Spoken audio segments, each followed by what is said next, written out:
इस दुनिया में हर किसी को कभी ना कभी चुनौतियों का सामना करना पड़ता है, लेकिन कुछ लोग उन चुनौतियों से हार मान लेते हैं, जबकि कुछ लोग उन चुनौतियों से सीखकर खुद को और भी मजबूत बना लेते हैं। आज हम बात करेंगे कैसे आप अपने अंदर वो ताकत और साहस पैदा कर सकते हैं जिससे आप किसी भी मुश्किल घड़ी का सामना कर सकें। आइए खुद को मजबूत बनाना सीखते हैं। खुद को मजबूत बनाना क्यों ज़रूरी है? हम सभी की ज़िंदगी में कभी ना कभी ऐसी स्थिति आती है जहां हमें लगता है कि सब कुछ हमारे खिलाफ जा रहा है। लेकिन क्या आपको पता है, ऐसी स्थितियों में ही हम असली ताकत को पहचानते हैं। खुद को मजबूत बनाना इसलिए ज़रूरी है क्योंकि यही वो समय है जब आप खुद को पहचानते हैं। मैं आपको एक कहानी सुनाता हूँ। एक बार की बात है, एक किसान का घोड़ा खो गया। लोग कहने लगे, बड़ी खराब बात हुई। किसान ने सिर्फ इतना कहा, शायद। कुछ दिन बाद घोड़ा लौट आया और अपने साथ कई जंगली घोड़े भी लाया। लोग कहने लगे, वाह कितनी अच्छी बात है। किसान ने फिर कहा, शायद। अगले दिन किसान का बेटा उन घोड़ों को प्रशिक्षित करते समय गिर गया और उसकी टांग टूट गई। लोग फिर बोले, बड़ी खराब बात हुई। किसान ने फिर वही कहा, शायद। कुछ दिन बाद सेना आई और गांव के सभी नौजवानों को युद्ध के लिए ले गई, लेकिन किसान का बेटा घायल होने के कारण नहीं जा सका। अब लोग कहने लगे, कितनी अच्छी बात है। ये कहानी हमें सिखाती है कि जीवन की हर परिस्थिति का परिणाम हमें तुरंत नहीं पता चलता, लेकिन अगर हम हर परिस्थिति को एक अवसर माने तो हम मजबूत बन सकते हैं। मानसिक मजबूती। सबसे पहले बात करते हैं मानसिक मजबूती की। मानसिक मजबूती का मतलब यह नहीं है कि आप कभी परेशान नहीं होते। इसका मतलब है कि आप उन परेशानियों को संभालने में सक्षम होते हैं।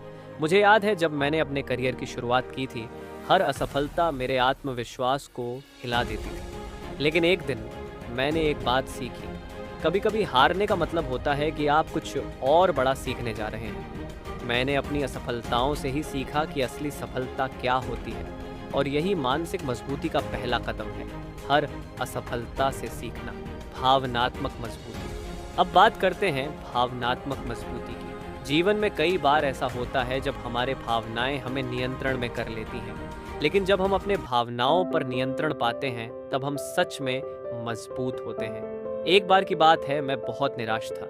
मेरे कई प्रोजेक्ट असफल हो रहे थे और मैं भावनात्मक रूप से टूटने लगा था। उस समय मेरे एक मित्र ने मुझे ध्यान का अभ्यास करने की सलाह दी। शुरुआत में यह मुश्किल था, लेकिन धीरे धीरे मैंने अपनी भावनाओं को समझना और नियंत्रित करना सीखा। ध्यान और आत्मविश्लेषण ने मुझे यह सिखाया कि भावनाओं को दबाने से नहीं, बल्कि उन्हें समझने और स्वीकार करने से हम मजबूत बनते हैं। शारीरिक मजबूती। शारीरिक मजबूती भी उतनी ही महत्वपूर्ण है। जब हमारा शरीर मजबूत होता है तो हमारा मन भी मजबूत रहता है। मैंने देखा है कि जब भी मैं नियमित व्यायाम करता हूँ, मेरी मानसिक और भावनात्मक स्थिति भी बेहतर होती है। व्यायाम सिर्फ शरीर को नहीं, मन को भी तरोताजा करता है। आप खुद को मजबूत बनाना चाहते हैं तो अपनी दिनचर्या में व्यायाम को शामिल करें। आत्मिक मजबूती। आत्मिक मजबूती वह ताकत है जो हमें जीवन के सबसे कठिन समय में संभालती है। ये वो आंतरिक शक्ति है जो हमें विश्वास दिलाती है कि सब कुछ ठीक हो जाएगा। मेरे जीवन में कई ऐसे समय आए जब मुझे लगा कि अब कुछ नहीं बचा है, लेकिन आत्मविश्वास और आध्यात्मिकता ने मुझे हर बार उठने का साहस दिया। खुद को मजबूत बनाने के लिए आपको अपनी आत्मा की सुननी होगी। ध्यान, प्रार्थना या कोई भी आध्यात्मिक अभ्यास जो आपके दिल को शांति दे, उसे अपनाएं। खुद को मजबूत कैसे बनाएं? तो दोस्तों, खुद को मजबूत बनाने के लिए आपको मानसिक, भावनात्मक, शारीरिक और आत्मिक हर पहलू पर काम करना होगा। चुनौतियां आएंगी, लेकिन याद रखें, आप उनसे सीख सकते हैं और भी मजबूत बन सकते हैं। याद रखें, मजबूत बनने का मतलब यह नहीं है कि आपको हमेशा सही होना है। इसका मतलब है कि आप हर गलत कदम से सीखते हैं और फिर से उठ खड़े होते हैं। यह सफर आसान नहीं होगा, लेकिन जब आप खुद को मजबूत बना लेंगे तो आप हर कठिनाई का सामना मुस्कुराते हुए कर सकेंगे। चलते चलते आपको बस एक बात कहना चाहता हूँ, खुद पर विश्वास रखें, क्योंकि जब आप खुद पर भरोसा करेंगे तो कोई भी ताकत आपको नहीं रोक सकती। निष्कर्ष और कॉल टू एक्शन। तो दोस्तों, ये था हमारा वीडियो, खुद को मजबूत बनाना सीखो।